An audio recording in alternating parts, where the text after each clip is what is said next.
사회지문 볼게요.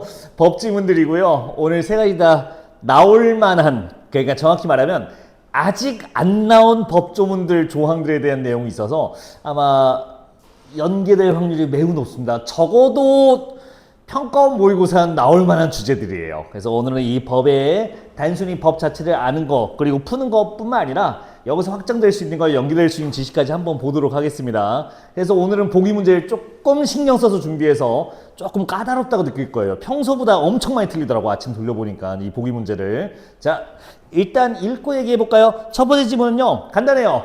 차고송금입니다. 우리가 은행 폰뱅킹 같은 걸 통해서 계좌이체를 하잖아요. 근데 그 계좌이체를 잘못할 때가 있어요. 번호를 잘못 입력하든가 아니면 그냥 저장만 되어 있는 사람한테, 엉뚱한 사람한테 계좌이체를 하는 경우가 생기죠. 자, 그럼 이제 어떻게 해야 되는가에 대한 얘기인데, 여기까지만 들으면 무슨 금융거래에 대한 사회지문 같잖아요. 아닙니다. 이 돈을 받은 사람이 쓰냐 혹은 쓴다면 어떤 의도로 쓰냐에 따라 처벌할 것인가 말 것인가에 대한 형사처벌 혹은 민사 간의 소송 얘기를 하고 있습니다. 법지문이에요. 어려운 글은 아니더라고. 자, 읽을 시간 드릴 테니까 5분 드릴게요. 왜 이렇게 많이 주세요 하면 빈칸 다 채워보세요. 오늘은 빈칸도 다 채워볼 겁니다. 자, 스텝 1에 있는 빈칸 채우기까지 5분 드리겠습니다. 출발.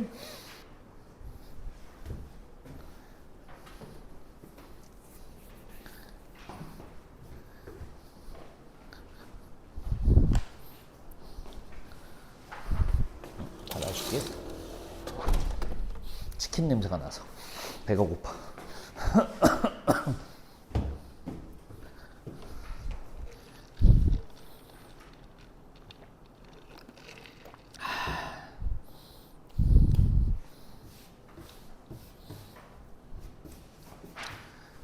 네, 시간 다 됐네요. 요즘 뭐 예나 지금이나 다를 바가 없는데, 요즘엔 또 그 매체가 발달해서 그 국가 정책에 대해 비판하는 글이 좀 더 활발하게 소통되는 것 같아요. 근데 그 중에 제가 봤을 때 하고 거슬리는 이제 말 중에 하나가 뭐냐면, 제가 뭐 국가를 옹호하거나 애국심을 강조하는 건 아니고, 봤던 글 중에 뭐가 있냐면 사기죄에 대한 처벌이 너무 가볍다라는 그 글을 봤던 기억이 나요.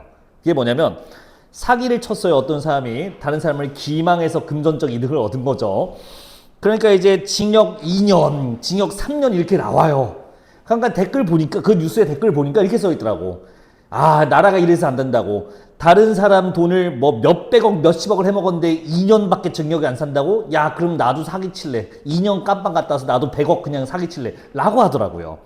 이 말이 왜 나오냐면 민사와 형사 두 개를 구분을 못해서 그래요. 자, 무슨 말이냐? 이 지문은 단순한 차고송금에 대한 문제, 그리고 법적 조치, 해결, 단순해 보이지만 그 안에 제가 주목한 거는 민사와 형사 구분, 그리고 두 개 동시에 가능한지 여부, 그거에 따라 저는 이 지문의 가치가 있다고 봅니다. 자, 설명해 드릴게요. 별거 없습니다. 글 내용은 단순해서 뭐 내가 굳이 얘기 안 해도 돼요. 차고송금색입니다. 일단 돌려받는 가장 간단한 방법도 소개는 되어 있어요. 뭐 별 가치는 없습니다. 은행한테 저 잘못 보냈어요 하면 은행이 이 잘못 보내진 그 사람한테, 그러니까 차고 수취자라고 해야겠죠. 그 차고 수취인한테 해서 아, 그거 잘못 들어갔대요. 돌려주세요. 다시 저희 은행으로 이체해 주세요라고 하면 돌려주면 돼요. 근데 대부분 그렇게 해요. 참고로 나도 한번 해본 적이 있어요. 나한테 잘못 들어온 거를 돌려줬던 기억이 나요. 아무런 은행에서 고맙다고 보상해줬어요. 우산 하나 주더라고요. 고마운 일이었습니다. 어쨌든 수취인이 거부하면서 이 지문이 시작됩니다. 그러면 이제 자발적으로 돌려받지 못한 상황이니까 수취인 거부인데, 이 뒤에 앞부분이 나오고 뒷부분에 회수하는데 은행이 저기 이렇게 나와요. 그래서 이제 차고 송금한 송금자가 수취인한테 직접 이제 받아야 돼요. 자발적으로 해주지 않으면 문제가 생겨요. 전화번호조차 알기도 힘들다라고 써 있습니다. 예, 원칙상 알 수가 없습니다. 전화번호 뿐만 아니라 그 사람 이름도 몰라요. 거기서부터 자기가 이제 찾으러 가야 됩니다. 굉장히 힘들어요. 아, 참, 왜 그런지는 뒤에 마지막 문단 부분에, 이제 끝부분에 나와 있습니다. 은행이 너무 속적이다. 근데 이건 어쩔 수가 없는 거예요. 뒷부분에 회수가 됐는데요. 이유가 뭐였죠? 개인정보 보호법 때문에 그래요. 큰일 납니다. 전화번호를 알려준다고 은행이 어림없습니다. 큰일 납니다. 그래서 소극적 은행이 나올 수밖에 없는 문제가 있었어요. 자, 근데 그걸 별개로 다시 법적 조치로 와서 수취인이 거부하면요, 이제 이 사람한테 돌려받아야 되잖아요. 소송, 일단 거부한 거 보니까 뭔가 범상치 않은 사람 같습니다. 이 돈을 써버린 것 같아요. 자, 얘한테 이제 벌을 주고 싶은데, 혹은 내가 잘못 보낸 돈을 되찾고 싶은데, 두 개에 따라 달라집니다. 여기 써놨어요. 여러분들 이제 볼 수 있을까요? 만약 이 사람이 수취인이 거부하고 사용했어요. 그게 선의로 했는가? 그러니까 수취인이 잘못된 걸 돈을 썼는데 착한 의도인 건가? 착한 사람인 건가? 아니면 나쁜 마음을 먹고 쓴 건가에 따라 이제 할 수 있는 소송 종류가 달라집니다. 두 개로 갈려요. 자, 선의로 했다. 이 사람은 착각한 거야. 월급이잖아. 혹은 내가 옛날에 친구한테 빌려준 돈 이제 들어왔나 보다. 이거 이름부터 엉뚱한 걸로 보냈네 하면서 그냥 쓰는 거야. 자기 돈이라 생각한 거야. 근데 이 두 개 구분하는 기준 나와 있었죠. 뭐죠? 은행에서 연락한 걸 들었냐 안 들었냐로 구분합니다. 은행에서 잘못 보냈어요 님, 그거 잘못 들어간 거예요, 돌려주세요. 그걸 듣고도 흥 하고 쓰면 나쁜 놈인 겁니다. 그럼 보통 가지 않나요? 전화를 안 받는 방법도 있죠. 어쨌든 몰랐고 쓰면 민사만 가능합니다. 여러분들 민사와 형사소송 두 개 차이는 알고 있을까요? 개인 간의, 사인 간의 다툼을 조정하는 게 민법에 따른 민사소송입니다. 국민 할 때 민, 백성 민자입니다. 형사의 형은 형법에 따라 국가가 공권력으로 개인의 기본권을 제한하는 처벌이에요. 착한 사람한테 굳이 국가가 나와서 벌 줄 필요는 없죠. 둘이 해결하면 됩니다. 즉 잘못 보낸 사람이 돌려달라고 이제 법원에 민사소송을 제기하면 끝납니다. 물론 그 다음에 어떻게 될지는 알 바 아니고요. 악의를 가진 사람한테는 민사소송도 하고 형사소송도 할 수 있대요. 자, 여기서 봅시다. 민사소송을 통해서 돌려받을 수 있는 근거가 뭐였죠? 근거 법령이? 민법, 미안, 헌법이야. 민법 741조라고. 괜찮을까요? 요거에 의해서 무슨 권리가 생길까요? 부당 이득 반환 청구권입니다. 부당이득 반환 청구권이 생기는 게 바로 민사소송에서의 권리였어요. 자, 그러면 형사소송에서 생기는 거는 횡령죄로 인한 처벌 근거가 생깁니다. 관련 법령 혹시 뭔지 아세요? 따로 없습니다. 보통 이런 게 연계됩니다. 보기에 넣어놨어요. 보기 문제가 이거야. 괜찮을까요? 형사소송법에 대한 근거가 횡령죄가 성립하려면 당연히 어떤 형법이 있어야겠죠. 그 내용이 있으니까 이따 보시고요. 자, 어찌됐든 선의 악의에 따라서 형사소송, 민사소송 달라진다 이렇게 보시면 되겠습니다. 아까 제가 했던 뉴스 댓글로 다시 들어올게요. 자, 이제 이렇게 하면 되죠. 사기를 쳤어요. 국가가 벌금 2억에 징역 4년 이렇게 나왔다고 칩시다. 그래서 감옥 갔어요.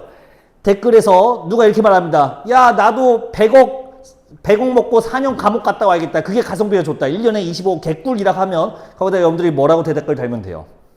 님, 이거는 형사처벌이고요. 민사로 다시 토해내야 돼요. 라고 쓰면 됩니다. 굳이 쓸 필요는 없고 그렇게 알고 넘어가면 됩니다. 이해됐을까요? 무슨 말인지. 그 사람은 4년 깜빵 갔다고 100억을 번 게 아니야. 100억은 당연히 민사로 털리게끔 되어 있습니다. 다만 그거는 그거대로 털리고 국가가 추가로 벌을 주는 겁니다. 나쁜 의도를 가졌으니까 그렇게 보는 겁니다. 됐죠? 휴.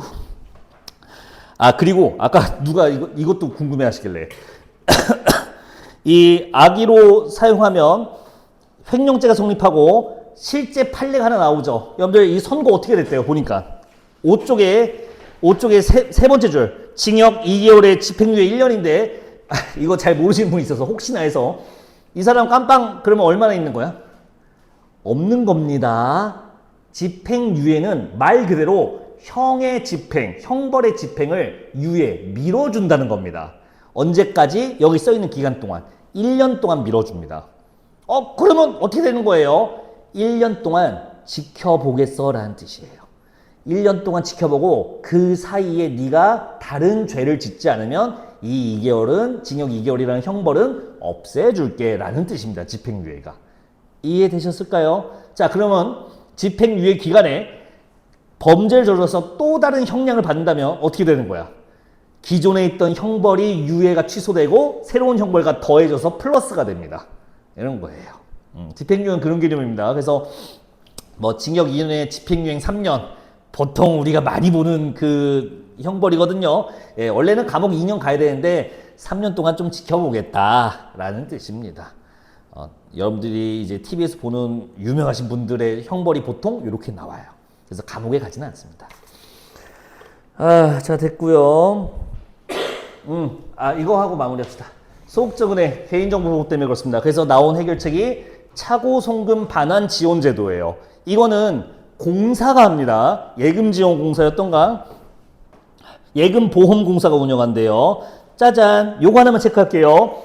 채권 매입이란 말이 갑자기 나옵니다. 요 부분만 조심하면 돼요. 자, 5쪽에 2문단이죠. 5쪽에 2문단에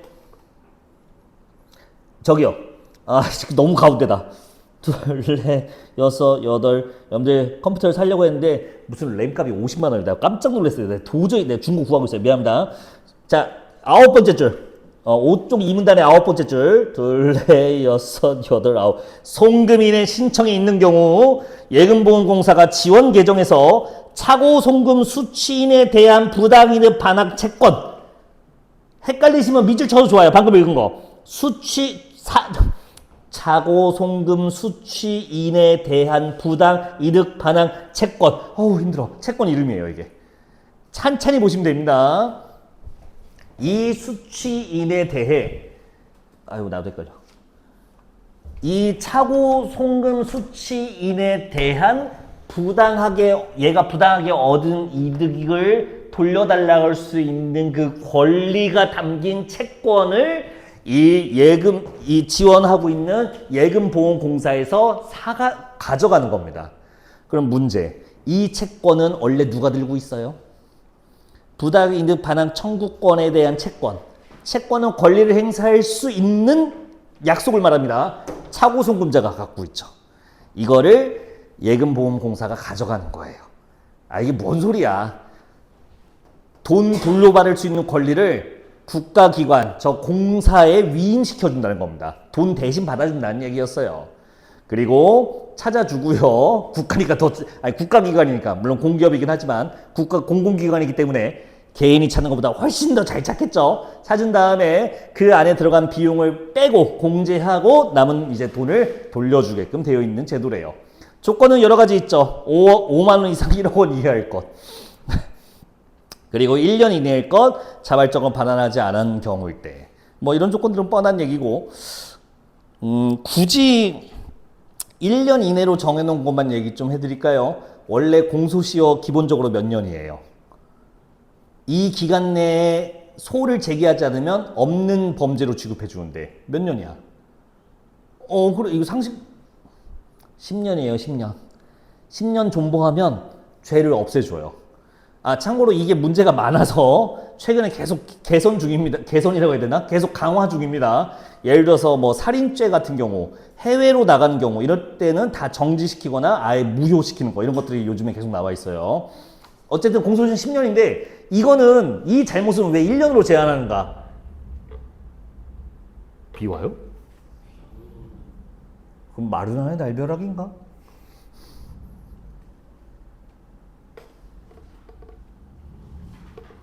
저기 오토바이구나.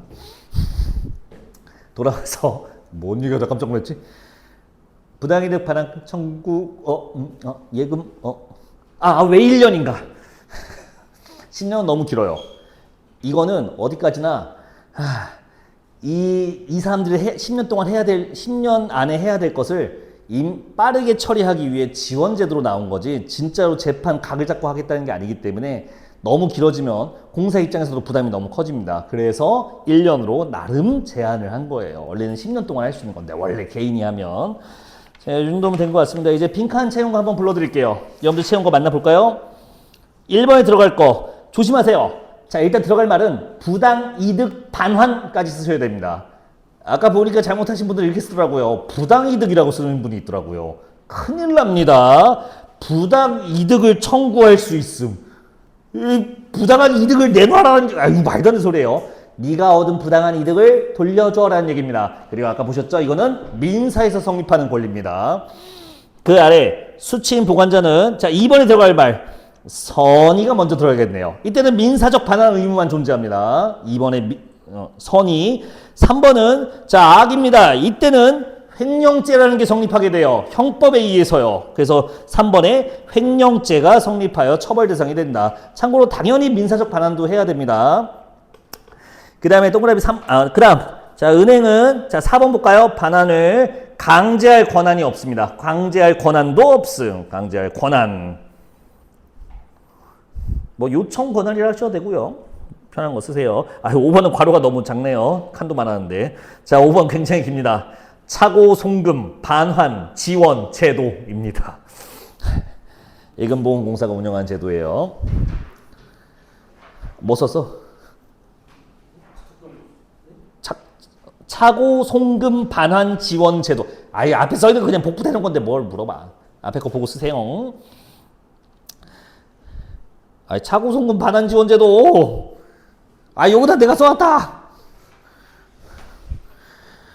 된 것 같습니다. 자, 아래 스텝 2, 3, 특히 스텝 4 신경 써서 오늘 만들었으니까 시간 잘 해서 풀어보세요. 자, 스텝 2, 3, 4 3개 푸는데 5분이면 되지 않을까요? 시간 재드릴게요. 후다닥 풀어봅시다. 이게 불편. 안녕. 자, 다 푸셨나요? 다시 말하기 싫어. 형법이 성립하는 근거는요, 이 둘의 관계가 뭘로 성립하는가인데, 자, 대법원 판결에 따르면 이렇게 봅니다. 차고송금자가 수취인한테 이 돈을 잘 부탁해라고 위탁 보관을 부탁한 위임한 상태로 봅니다. 그렇게 해야 법리적 해석이 맞아서 그래요. 아니, 부탁한 적 없는데요. 그렇게 취급해주는 겁니다. 자, 그걸 성립해야 벌을 줄 수 있거든요. 그러면 위탁 보관한 상태라면 이 믿음에 믿음에 응해서 잘 보관하고 잘 간수해야 돼요. 그렇지 않으면 신뢰하는 그 의도를 성실하게 해야 되는 거를 위배해버리는 원칙이 있습니다. 신의성실 원칙을 위배하는 사건이 생겨요. 이거는 국가가 벌을 줄 수 있거든요. 자, 됐을까요? 횡령죄가 성립하는 이유. 다른 사람이 맡긴 거를 기망하여 마음대로 사용하거나 훼손하면 그때는 사기, 기망, 횡령죄 하나에 걸리게 됩니다. 그중에 횡령에 걸려서 국가가 벌을 줄 수 있는 상태가 되는 거였어요. 바로 신의칙 위반이었습니다. 마지막 문제 그냥 답을 바로 볼까요? 스텝 4의 답 3번 볼게요. 차고송금 8쪽이에요. 8쪽 선지 3번. 차고송금 수취인이 악의를 가지고 돈을 임의로 소비했을 때 횡령죄가 성립한 이유. 네, 보기에서 제공한 겁니다. 바로 신익신상 보관관계를 위반한 겁니다. 됐을까요? 그래서 형법의 근거가 여기 있었다. 참 다른 선지랑 관련이 있는데요. 이 보기의 1문단, 저 스텝 4의 보기 1번에 있는 보기에 있는 1문단은 뭔 얘기일까요? 놀랍게도 수취인과 차고송금 수취인과 은행 관계도 채권 채무가 발생합니다. 이렇게 말하니까 되게 없어 보이는데 있어 보이는데 별거 아니야. 차고 수취인 입장에서는 띠링하고 핸드폰 울렸죠. 무슨 은행에서 처음 보는 사람 이름으로 200만 원 입금되었습니다라고 뜬 거야. 아싸 하고서 은행에 가서 200만 원 현금으로 인출해 주세요 하면 은행은 어떻게 해야 돼? 안 됨. 이렇게 하는 게 아니에요. 이해하고 드려야 됩니다. 왜요? 이 상태가 성립해요. 이것도 활용될 여지가 있어서 갖고 왔습니다. 둘의 이 차고송금 여부 상관없이 은행은요, 숫자가 찍혀 있으면 줘야 돼요. 왜? 숫자가 찍혔다는 거는 맡겨놓은 돈이라는 뜻입니다. 은행은 맡긴 돈은 당연히 돌려줘야 할 채무를 줍니다. 요청하면 당연히 돌려줘야 돼요. 그래서 예금에 대해 인출할 수 있는 채권을 수취인이 갖게 됩니다. 차고송금이라 들어요. 은행도 마찬가지로 채무를 지게 됩니다. 돈을 달라고 하면 줘야 돼요. 차고송금자여도 말이죠. 아주 독특하죠. 다만 경고는 할 수 있겠죠. 님 그러다가 악이 판정돼서 저기 아주 좋지 않은 상황이 될 수 있어요 라고 경고는 할 수 있겠죠. 그래서 그게 선지 1번이에요. 말도 안 되는 소리라는 거예요. 예금 채권 취득하는 거 맞습니다. 저 차고송금대 금액에 대해서. 단 수취인이 소비하면 은행이 손해배상 책임을 질 필요는 없습니다. 은행이 짓는 책임이 아니에요. 수취인이 하는 겁니다. 은행은 오히려 채무가 있기 때문에 절대 안 주는 게 오히려 혼이 납니다. 달라고 하면 줘야 돼요. 됐죠? 그거 조심해 주세요. 자, 앞으로 봅시다.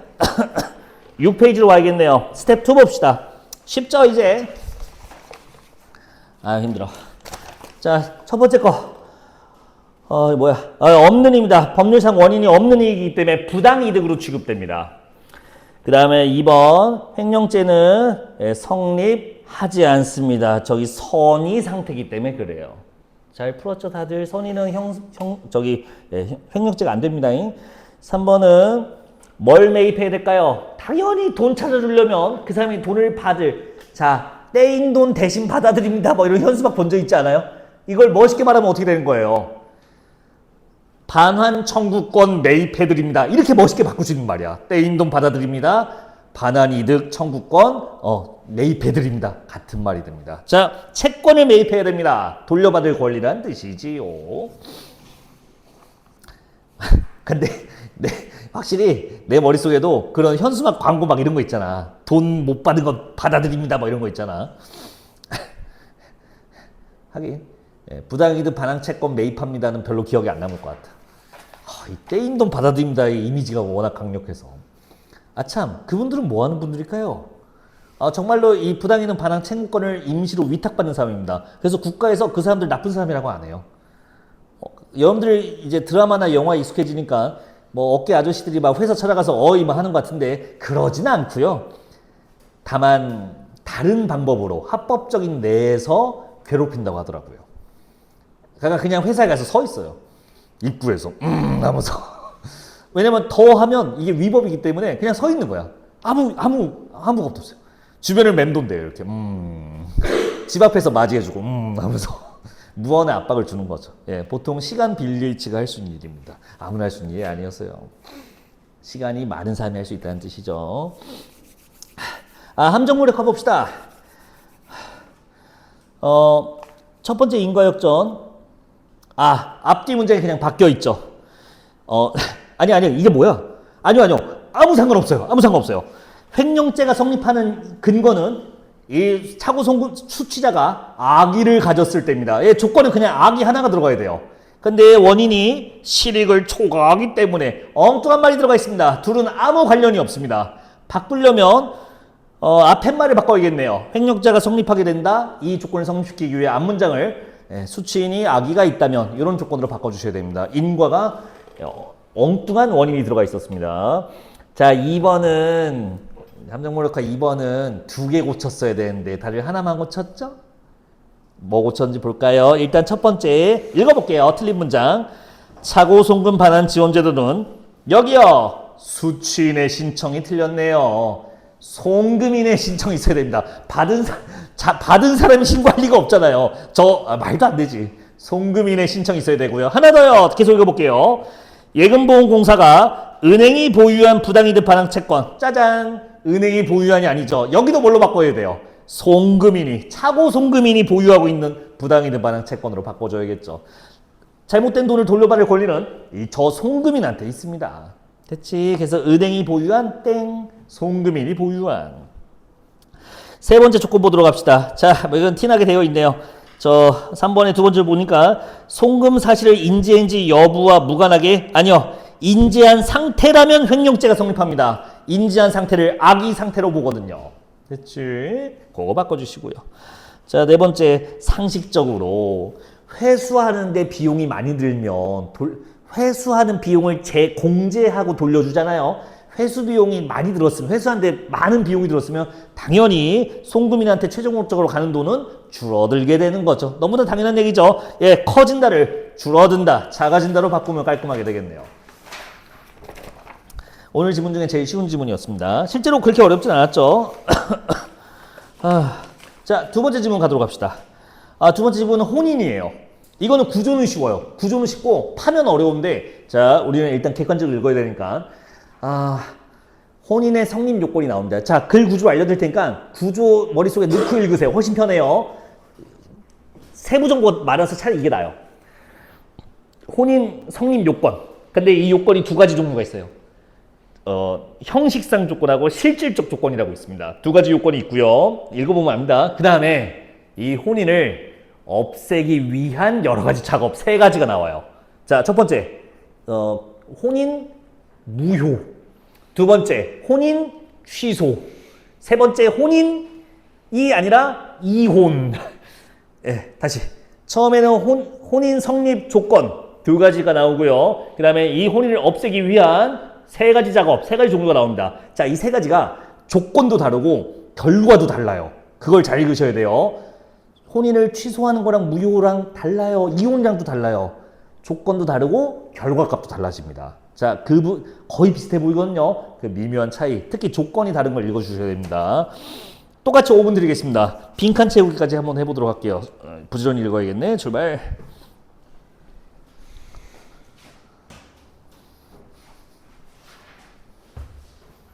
구조 심플하죠.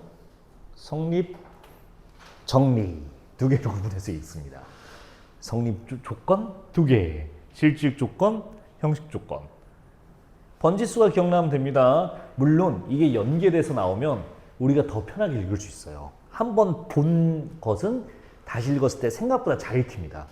그래서 또 나올 때는 기분 좋게 하는데, 자, 그거는 이제 특수한 상황이고 정말로 강력하게 연계됐을 때 얘기고, 기본적으로 우리가 이런 지문, 정보가 막 세부적으로 분화되어 있을 때는 번지수를 기억해 놓은 게 좋습니다. 그래서 이걸 구조화하라고 하는 얘기가 문제 풀 때 기억나서 찾아오려고 하는 거예요. 이 실적 요건이 기억 안 날 수 있어요. 여러분들 기억나세요? 실적 요건? 세 가지 정도 있었던 것 같은데, 나이, 합의 몇 개 있었어요. 자, 기억이 안 나면 어떻게 하면 돼요? 문제 풀다가 오면 되거든요. 근데 여기에 있다는 걸 인지하고 있으면 바로 올 수 있는데, 그게 아니라면, 정보가 꼬여 있다면 어디로 갈 수가 없습니다. 다시 읽어야 돼요. 여러분들이 시험 문제를 풀 때 시간이 부족하다면 그럴 확률이 높습니다. 그 정보를 다시 찾기 위해 그냥 다시 읽어야 되는 상황들, 혹은 어렴풋이 알고 있어서 바로 찾아가지 못한 상황들, 이게 사실 독서 지문을 읽을 때 시간 차지하는, 정확히 말하면 문제 풀 때 시간이 많이 걸리는 이유가 여기에 있습니다. 이걸 기억하는 천재를 뽑겠다는 게 아니야. 어디에 있었는지 알고 있는 사람이 더 빠릅니다. 자, 실적 요건 말한 김에 볼까요? 여러분들이 놓치기 쉬운 거 있어요. 아, 근데 놓치기 쉽다기에는 너무 대놓고 써 있네요. 이 문단 두 번째 줄에 가장 중요한 것은 혼인 의사 합치. 이 합치가 있어야 되는 거야. 아닐 수도 있나요? 지금이야 뭐 말도 안 되지만 옛날에는 그런 일이 많았습니다. 한 명만 하고 싶은데 가끔 혼인하는 친구들이 있었어요. 옛날엔 그랬답니다. 됐고요. 두 번째는 나이네요. 바로 만 18세입니다. 비록 직접 나오진 않지만, 뒤에 부분에 나오지만, 만 18세는 성인인가요? 아니에요. 님 몇 살이야? 님들이 만 18세잖아. 생일 지나신 분들, 올해 생일 지나신 분들이 바로 만 18세일 거예요. 아직 안 지난 분은 만 17세시고. 자, 그러니까 올해 고3이 결혼할 수가 있는 거였어요. 아, 투표권도 있으시죠? 이번에 투표하시죠? 제가 사실 선거에 관심이 없는데 제 아는 사람이 이제 나오더라고요. 야, 내가 나이가 먹긴 했나 봐. 아는 사람이 시의원에 나와. 뽑아달래. 정치 후원금 내놓으래. 정치 후원금은 내도 돼요. 얼마 특정 금액까지는 100% 다 세금 공제해주기 때문에 내도 됩니다. 위세 부리기 좋죠. 살다 별일이 다 했다. 아니, 걔가 이미 하고 있었어요. 구의원을 하고, 이제 구에서 의원이 있는데 구의원 하고 있었는데 이번엔 시의원 선거에 나온대요. 네, 구의원 할 때도 그 사무실이 있어서, 의회에 있어서 가봤거든요. 야, 구의원 딸이가 구의원쯤 되시니까, 이게 의원 선출 공무원 중에 제일 낮은 게 구의원인데, 야, 의리의리하더라. 그래서 내 세금이 젠장 엿다위에다가 막. 시의원 사무실은 또 얼마나 의리의리할까? 가서 이제 담배를 피고 와야겠다. 자, 보시면요. 실적 요건에 합의, 그리고 나이인데, 뭔 얘기를 했지? 나이 18세가 좀 특이합니다. 만 18세. 성이 아니기 때문에 추가 조건이 붙는 겁니다. 법정 대리인의 동의가 있었나요? 네, 그 조건이 붙고요. 그러면 이렇게 정리됩니다. 혼인은 만 18세부터 할 수 있습니다. 만 17세부터는 동의고 나발이고 할 수가 없습니다. 만 19세부터는 동의 여부와 상관없이 당사자 의사만 되면 할 수 있습니다. 자, 만 18세만 애매한 거예요. 할 수는 있는데 동의라는 따로 조건이 필요한 독특한 나이인 거죠. 바로 여러분들입니다. 자, 그래서 거기 써 있었고요. 하나 더 있었네요. 아, 두 개 더 있네요. 8촌 이내 혈족이 아니어야 돼요. 예, 근친혼 방지입니다. 그리고 두 번째는 중혼 안 됩니다. 예, 한 사람이 이미 결혼한 상태면 안 됩니다. 예, 두 번 결혼은 안 되는 거예요. 동시에. 자, 그 다음 이제는 형식적 조건인데요. 심플하게 나옵니다. 혼인신고서 관련 기관에 제출, 접수 및 수리. 예, 이게 끝입니다요. 서류 제출해서 수리되는 것까지가 이제 혼인신고의 끝입니다. 다만 여기는 이제 길게 써 있는 게 뭐냐면 이제 배우자 지위 없고요. 저기 법적 효력 같은 게 발생한다는 얘기가 좀 더 있습니다. 자, 어쨌든 형식 요건은 아주 심플해요. 서류 제출입니다. 아참, 이 서류를 어디다 내라고 써 있어요? 관할기관에 내라고 되어 있거든요.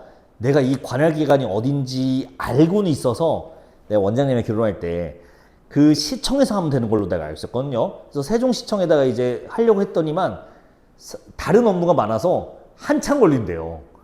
바빠 죽겠는데 거기서 줄 서고 있을 수는 없잖아, 시청에서. 그래서 이제 제가 알기로는 동사무소에서 되는 걸로 알고 있었거든요. 그래서 이제 세종 여기 행복도시에는 동사무소가 없더라고. 복컴이라는 데가 있더라고요. 그 복합 커뮤니케이션. 자, 근데 이건 나도 모르는 거, 나도 대학교 다닐 때 없었던 거라서 이런 데서도 해주나 해서 전화해봤는데 못 해준대요. 아, 이거 어떻게 하지? 그래서 찾아보니까 동사무소나 면사무소도 되더라고요. 장군면에 장군 면사무소가 있어요. 뭐 소외양간 옆에 있는 것 같긴 하지만 어쨌든 있어요. 거기서 했어요. 원장님 혼인신고 장군면에서 했습니다. 아, 그래서 서류만 내면 된다. 했는데 사실 둘이 처음 해보잖아. 엄청 당황했어요. 여러분들 나중에 할 일 있으면 기억할 수는 없겠지만 개꿀팁 하나 알려드릴게요. 친구나 가족 주민등록번호 3개 알아가세요. 보증인을 써야 됩니다. 나 처음 봤어요, 그거. 약간 둘이 혼인함을, 그 신원을 증명함을 나 3명, 그리고 저기 원장님 3명을 거기다 쓰고 주민등록번호 쓰고 그 사람 본인의 자필 서명을 받아와야 돼요. 이게 무슨 클래식한 무슨 전통을 내치러 이게 뭐야? 그래서 처음에 받고 저희 창구에서 면사무소 받고 당황했지. 이게 뭐지 했더니 그 면사무소 직원이 딱 사인을 보내주시더라고요. 아이, 그거 보통 금방 해오시던데? 라고 하더라고요. 아, 얼른 주세요. 예, 15분 뒤에 다 완료해서 갖다 줬던 기억이 납니다. 차에서 전화 좀 했죠. 야, 너 주민등록번호 뭐야? 친구한테 전화해서. 오케이, 땡큐! 이러고 있었습니다. 친구한테 전화하고 누구한테 했더라? 아빠가 일하고 있어서 엄마한테 전화하고 그 다음에 여동생한테 전화해서 야, 빨리 주민등록번호 불러. 사인 3개 이게 예쁘게 하고 갖다 주면 돼요. 아유, 왜 그런 형식적 절차가 남아있는지 모르겠어요. 무슨 의미가 있다고. 친구가, 자, 됐고. 돌아와서. 이제 그 다음에 이제 정리입니다. 정리 3가지인데, 무효, 취소, 이혼이 있어요. 자, 바로 물어봅시다. 무효의 조건, 여기 나열되어 있죠. 일단, 합의가 없는 거하고, 근친혼 2개네요. 됐을까요? 합의가 아니었거나, 근친혼이었으면, 즉, 8촌 이내였으면, 이 결혼 자체가 무효가 됩니다. 무효의 결과는 뭐죠? 아예 서류 자체를 없애줍니다. 아예 소멸시켜줘요. 괜찮을까요? 3가지 기준이 있었습니다. 자, 조건 지금 말했고요. 어떤 과정 절차를 거쳐야 되나요? 당사자가 청구해야 됩니다. 그러니까 청구인 자체가 증명을 해야 됩니다. 얘들 합의가 없었어요를 증명하거나 얘는 8촌 이내에 있는 둘이 근친이에요 라는 걸 직접 증명해야 되는 청구인이 증명 과정을 거칩니다. 결과는요, 완벽한 소멸입니다. 아예 계약 자체가 없는 걸로 취급하기 때문에 기존에 등록된 서류도 다 말소시켜줘요. 없습니다. 그러니까 아예 없어지는 거예요. 자, 취소는 뭘까요? 조건이 좀 다르죠? 미성년자가 아까 적정 연령에 도달하지. 자, 여러분들 빨리 그쪽에 마지막 문단입니다. 당사자 중 1명 이상이 왜 이렇게 길게 써놨는지 생각해 보세요. 적정 연령에 도달하지 않았거나, 즉 만 17세 이하이거나 미성년자가 동의 없이 혼인한 경우, 이게 뭐겠어요? 동의 없는 만 18세. 이 2가지 경우가 이렇게 길게 써진 겁니다. 그래서 이런 경우, 그리고 한쪽이 중혼인 경우, 그리고 사기나 강박에 의한 경우, 이때는 취소 신청을 할 수 있대요. 사기, 강박 은근히 많습니다. 강박은 강제로 가둬놓고 막 혼인신고해 아니면 죽어 막 이렇게 하는 건데 믿기지 않겠지만 우리나라에 꽤 있었던 사실이에요. 지금은 이제 당연히 정보가 발달한 현대사에서는 매장당해서 다 이제 TV에서 없어졌지만 TV에 나오는 연예인들 중에서도 이런 사람이 있었습니다. 진짜 생각하면 말도 안 되는 야만의 시대죠. 알아요 누군지? 그래, 그래 내가 지금 연예인 중에 있었다고 했는데 궁금하면 찾아보는데 여러분들 모르는 연예예요. 옛날 사람이라서 몰라요 여러분들. 자 어찌됐든 돌아와서 근데 이제 안 되는 경우가 있죠. 미성년자인데 혹은 동의 없는 18세인데 그냥 생 성인이 돼버립니다. 만 19세가 됩니다. 그러면 취소가 안 돼요. 그리고 임신해도 취소가 안 돼요. 이해됐을까요? 그런 얘기가 나옵니다. 그리고 기한이 정해져 있죠. 자, 이 기한이 정해진 거 이유를 좀 설명드릴게요. 이렇게 써 있네요. 사기를 안 날이나 면한 날로부터 3개월이 지난 이후 그리고 중대한 사유가 있음을 알게 된 날부터 6개월이 지난 이후에는 취소 청구가 안 돼요. 여러분들 아까 무효는요. 이 청구 기한 제한이 있었나요? 없었어요. 40년 결혼한 사람도 우리 근친이었네 혹은 우리 합의가 없었던 거였네 라고 증명한다면 그냥 없애버릴 수 있습니다. 그 사실 자체를. 근데 이건 기한이 굉장히 빡빡하죠. 오히려 이게 더 위험한 것 같은데 뭐 강압, 사기 이것도 없애줘야 되는 거 아닌가요? 자, 기한이 지나면 왜 이 청구를 못하냐? 이 정부에서 어떻게 보는 거냐? 이유가 있어요. 우리가 결혼하고 살다 보면 나쁜 사람이 약간 마음에 안 드는 친구가 있을 수 있어요. 근데 같이 지내보니까 알고 보니 좋은 놈이네 라고 하는 경우 가끔 있죠. 그렇게 보는 겁니다. 네가 지금 이 강압에서 사기에서 벗어난 지 알아차린 지 3개월이 지났네 혹은 중대한 잘못이 있다는 거를 안 지 6개월이 지났는데 취소한다고 말을 안 하네. 아하 그냥 살아보니 괜찮은 거구나 라고 인식합니다. 그래서 취소를 못하게 해버려요. 그래서 이런 일이 있으면 빨리 하셔야 됩니다. 제한이 하나 더 있어요. 그래서 취소를 했다 쳐봐요. 6개월 안에 3개월 안에 취소해서 판사님이 오케이 둘이 취소 혼인 취소라고 해주면 1개월 안에 그 혼인신고서 냈던 거기 가서 빨리 가서 따로 이제 또 신청을 해야 돼요. 1개월 안에. 그 얘기가 그 다음 얘기예요. 법원에서 확정 판결을 받은 이후에는 1개월 이내에 관할기관에 신고를 완료해야 된다. 네, 거기 장군면허사, 나는 갈 일이 없겠지. 거기 뛰어가서 취소하면 됩니다. 저는 이미 3년이 지났기 때문에 취소는 하지 못합니다. 무효도 할 수가 없습니다. 의사가 합의 없음을 증명해보면 그럴 리가 없죠. 하지만 세 번째는 가능합니다. 네, 이혼은 가능합니다. 가능하다는 거 하겠다는 게 아니라 이혼 종류 2개 있죠. 협의상 이혼이 있고 우리가 합의 이혼이라고 많이 부르는 그겁니다. 협의상 이혼이 원래 이름이고요. 그리고 재판상 이혼이 있습니다. 자, 차이는 간단합니다. 협의상 이혼은 둘이 같이 오케이 힘을 합쳐서 이혼해보자 라는 거고요. 재판상 이혼은 한 사람은 못 해주겠다는 겁니다. 그래서 각각의 과정이 좀 많이 달라요. 자, 물어볼게요. 숙의 기간. 이 지문에서는 숙려 기간이라 나오는데 이건 어떤 이혼일 때 주어지는 건가요? 협의 재판. 협의일 때 주어져요. 둘이 힘을 합쳐서 이혼하자 했는데 이때 숙려 기간을 주는 이유는 뭐냐? 보통 4주에서 6주 주거든요. 혹시 인간이기 때문에 혹시 일시적 감정 때문에 하는 것은 아닌지 그것 때문에 깔아둔 거예요. 되게 간단한 원리입니다. 인간의 순간적인 감정 충동 때문에 생긴 숙려기간이에요. 4주 뒤에도 6주 뒤에도 우리는 생각에 변함이 없습니다 라고 일심동체면 아이고 그렇게 좋은 이렇게 마음이 잘 맞는 걸 왜 헤어지냐 하고서 헤어지라고 하는 겁니다. 자, 근데 재판상 이혼은 다르죠. 조정기간을 준다고 되어 있어요. 이 기간은 아예 달라요. 조정기간은 뭐냐면요. 자, 한 명이 이혼 못 해주겠다는 건 왜 그럴까요? 물론 난 너를 아직 사랑해 이런 것도 있겠지만 그건 드라마 속에 존재하고 보통 재산권 분할 때문에 그렇습니다.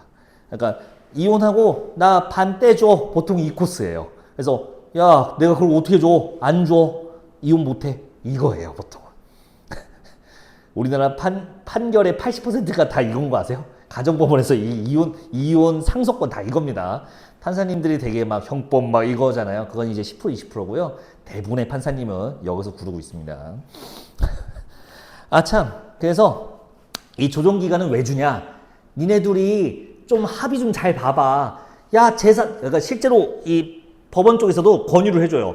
왜 이혼을 못 해주는 것 같아요? 라고 하면, 왜 안 해줘요? 하면, 아니, 재산을 반을 떼달래요. 아, 반은 좀 많다. 그러면 이제 여기 가서 반이 너무 많다는 건데 한 30%만 달라가는 거 어떨까요? 이거 하는 겁니다. 이 조정기간은. 아까 승려랑 확 다르죠. 됐을까요? 그래서 합의가 되면 그때는 이제 뭘로 넘어가면 돼요? 예, 재판 없이 그냥 바로 협의로 넘어가면 되는 거예요. 그게 그거예요. 재판 없이 그냥 이혼 바로 가능한 겁니다. 조정이 가능하면. 됐을까요? 자, 빈칸 채워보셨죠? 답이나 간단하게 봅시다. 쉬워요, 빈칸. 자, 1번은 합치입니다. 의사 합치가 있어야 됐어요. 실적 요건의 첫 번째였죠. 자, 2번은 혼인 첫 번째 해소네요. 무효입니다. 그리고 3번, 여기는 취소고요. 참, 결과를 말 안 했네요.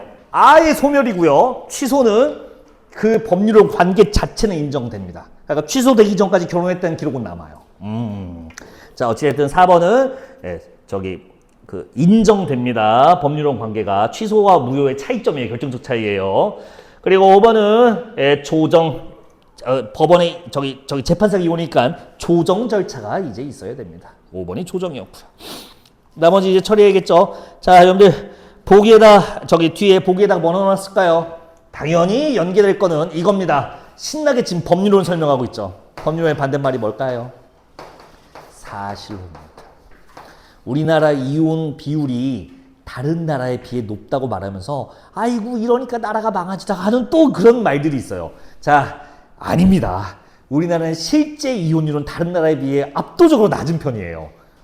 근데 보니까 수치 보니까 엄청 높던데요? 당연하죠. 우리나라는 이걸 안 하거든요. 사실혼을 거의 안 해요. 이건 뭐냐? 미리 자, 보기 보시면 더 잘 나오는데 요거만 만족시키는 거야. 그러면요, 이거를 안 하는 거야. 뭔데요? 서류 내는 거요. 서류 내는 것만 안 하고 서로 부부로 사는 거. 우리나라에서 있어요? 동거랑 달라요. 동거랑 아니고 진짜 부부야. 다 부부를 알고 있어. 서류만 안 낸 거야. 이런 관계가 우리나라에서는 거의 없어요. 근데 다른 나라는 많아요, 엄청. 이 사실혼 관계 때문에 그렇습니다. 당연히 보기에 요게 들어갔겠죠. 거기까지 한번 풀어보도록 합시다. 5분 괜찮을까요? 자, 5분 드리도록 하겠습니다. 출발 스텝 4까지.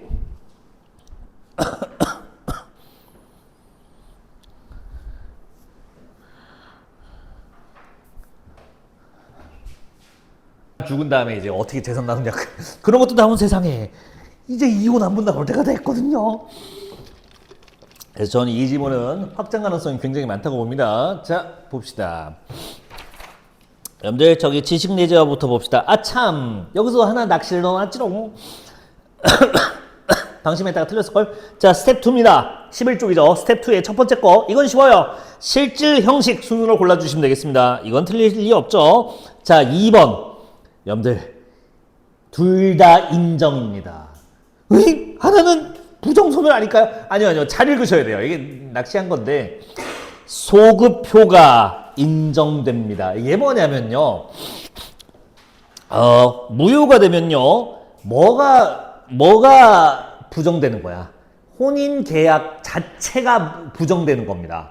근데 왜 그게 가능하냐? 소급표 되는 예외적 무효이기 때문에 그렇습니다. 이게 뭔 소리예요? 자, 소급은 지나간 것, 과거의 것을 찾아가서 적용한다는 뜻입니다. 그러면 우리나라 법은 기본적으로 소급을 인정할까요? 소급을 부정할까요? 기본적으로. 이렇게까지 오버 떠는 거 보니까 부정하는 게 원칙입니다. 소급을 인정해버리면 개판이 됩니다. 멀리 갈 것도 없어요. 여기 원장님이 이제 아침에 나 태우고서 이제 둘이 같이 오잖아. 원장님 운전하세요. 저는 이제 이러고 잡니다. 아침에 오면요, 여기 앞에 느려질 때가 있어요. 차가 갑자기 정지돼, 거의 거미처럼 가요. 30km 제한 있는 학교 앞에 거기가 30km 제한이에요. 원장님이 아주 살살 가요. 왜냐면 옛날에 그냥 갔다가 34km 갔다가 한 7만 원짜리 딱지 한 4번 왔거든요.